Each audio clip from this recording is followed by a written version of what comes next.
Alright, ladies and gentlemen, I'm here on the show. First of my 7 recaps today.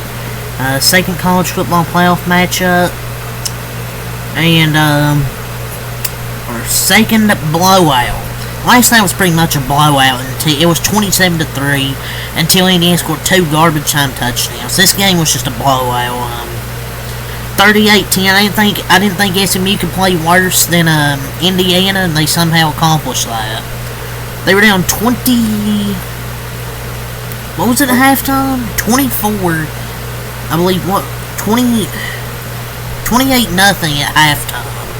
They got their ass kicked.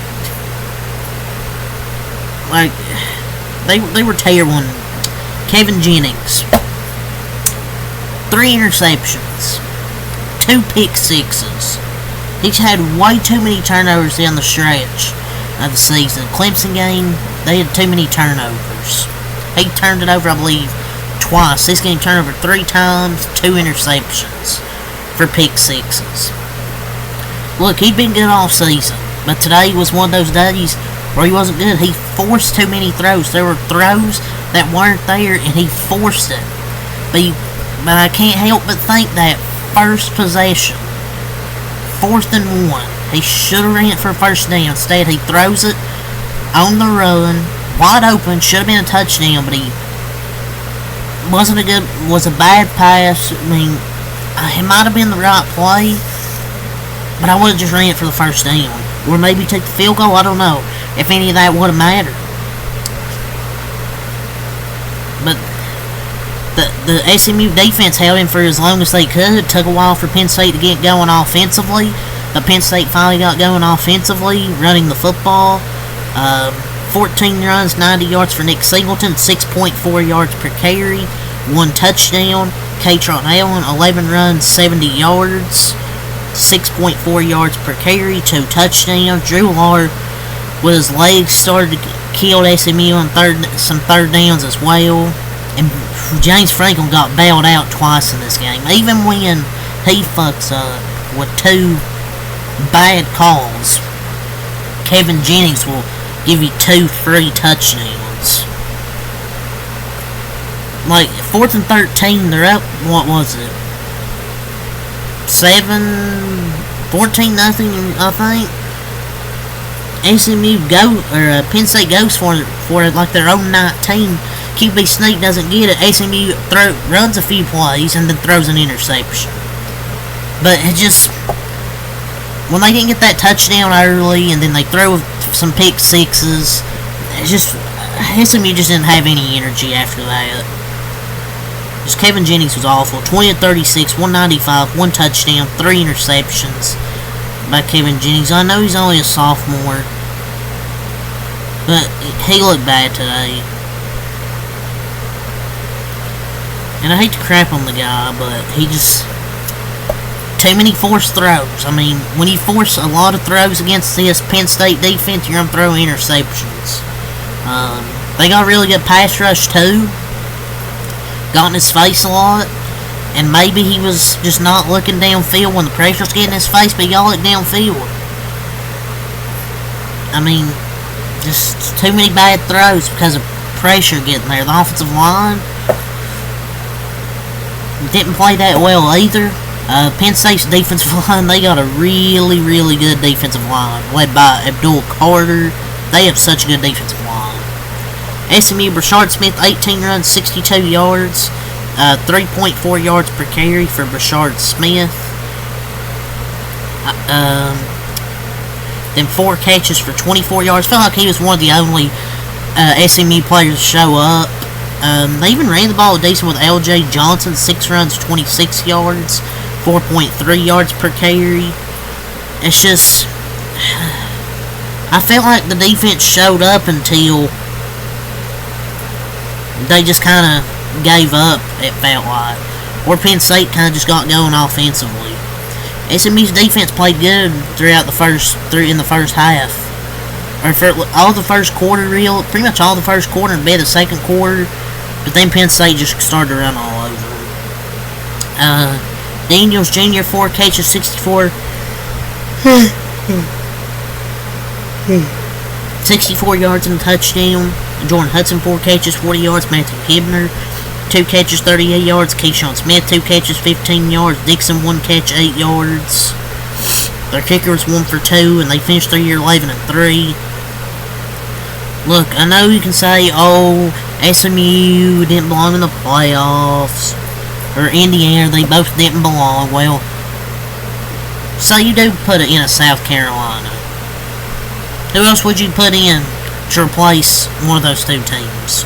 I don't think anybody else was really deserving. Alabama had 2 bad losses. Jalen Milroe, if he played this team, he would have probably done the same. He's not a good quarterback. And look, to me, Indiana and SMU both had incredible seasons and deserved to be in the playoffs. Even though Indiana got destroyed, who else would you put over? I mean, South Carolina? Most likely. South Carolina, but that's probably it. Miami? No. They barely beat weak opponents as well. Alabama? No. Ole Miss? No. Blowouts have unfortunately happened in a lot of the playoffs, and I'll get to this statistic. We don't need to have this discussion every single time.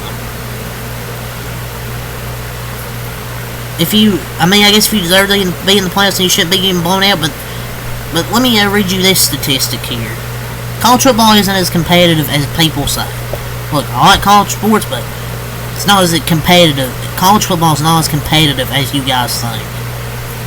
This tweet from Ryan Breeden. Give credit to Ryan Breeden for this stat. Look, it's fun to argue stuff, but it's irrelevant to the truth of this stat. In the playoff era, 18 of the 30 games have been decided by 17 or more points. That's the uncomfortable conversation. What can you do about this? I mean, it was happening with the 14 playoffs. There was a lot of blowouts. There's a lot of blowouts.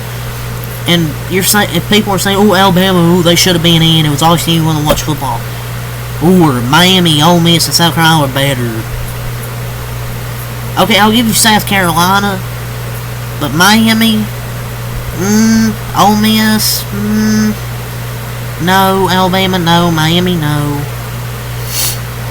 Look, if you don't lose to Oklahoma and Vandy, you'll get in the playoffs. South Carolina is the only team that has a real argument to me. All 3 losses were to pretty good teams. Bama got blown up by a terrible Oklahoma team. Ole Miss lost to 4-8 Kentucky. Miami should have had 4 losses in the ACC if they didn't get bailed out over and over. So, it's easy to say that now.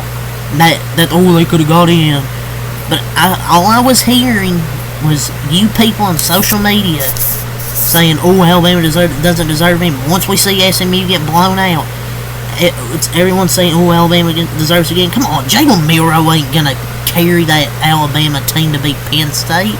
They probably would have scored the same amount of points SMU did.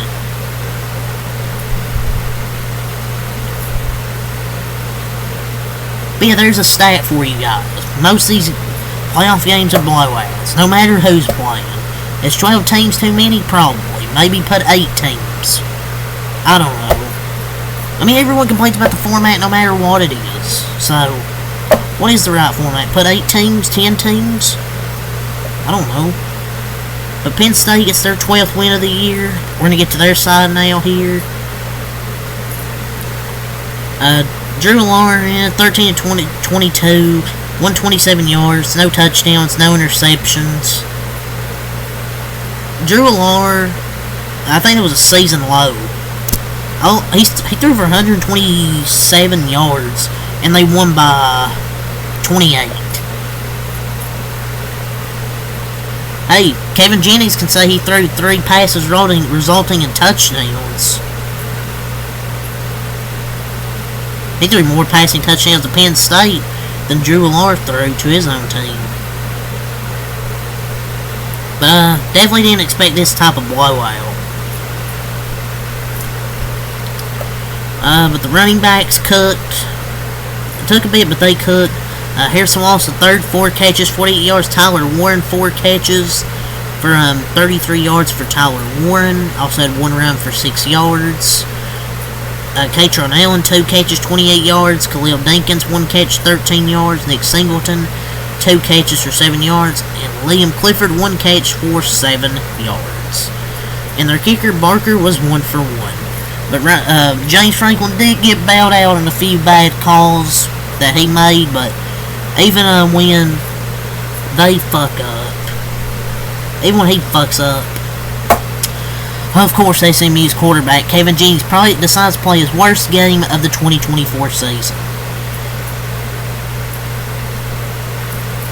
But Penn State moves on to play Boise State in the Fiesta Bowl, playing against my king, Ashton Jeanty. Hopefully, Ashton Jeanty wins. But honestly, I mean, yeah, Penn State won.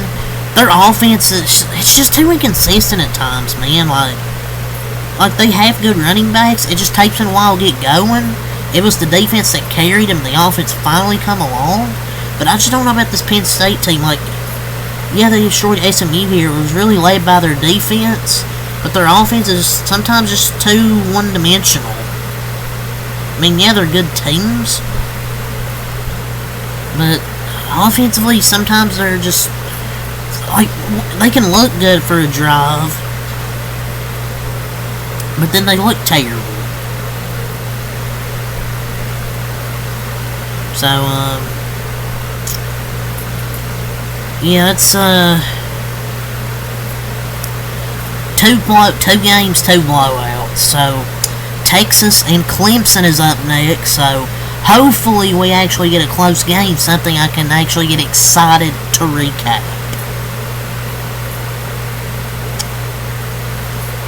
So, it's really all I gotta say. Really disappointed with SMU. I expected a better effort than this. But yeah, that's all I say. Peace.